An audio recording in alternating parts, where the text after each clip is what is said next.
I just got around on watching one of the latest videos from Gamers Nexus, the one where Steve says that ASUS scammed them, and you should go ahead and watch it as well if you haven't already. These guys are one of the best in the tech industry. So while watching the video, I just realized that hey, I kept on parroting how it's fine to break the warranty seals, and probably some scuffs on the plastic cases of the routers are no big deal when dealing with warranties. Turns out things are a bit more complicated. I mean, sure, the law clearly states that a seal cannot void a warranty in the US, so that shouldn't be an impediment, but what caught my eye was the reason why ASUS said that the device needed to be repaired. You can see it for yourself. It's a small dent that can be viewed properly using a microscope. I'm going to find the damage. I've got the Ally here. Let's adjust the microscope. Here is the damage. Oh, there it is. That's $200. So imagine what opening a router would look like, and especially the access points from Ubiquiti. It's almost impossible to not leave even the smallest mark. Is that a reason to mess around with a warranty? Turns out not necessarily, but it is a battle that the consumer needs to engage with the manufacturer. Technically, they do need to justify that the device was damaged because you opened it. So I got two main things out of this mess.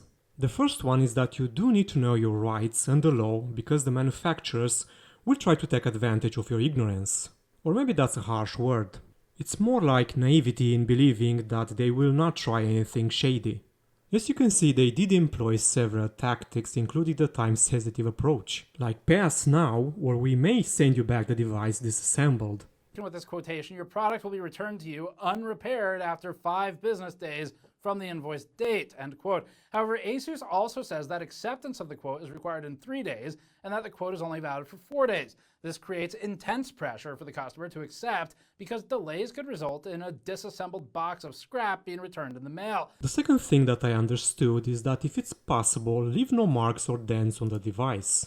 I know that the fight for the right cause is great, at least in theory, but most people just don't have the time to deal with this type of annoyance. And honestly, that's how most manufacturers get away with it. I understand it perfectly because I also can't be bothered sometimes. But yeah, it seems that ASUS will try to find any reason they can to not give you the warranty coverage for your device. It's obviously not only ASUS, and I'm very sure that other manufacturers employ similar tactics.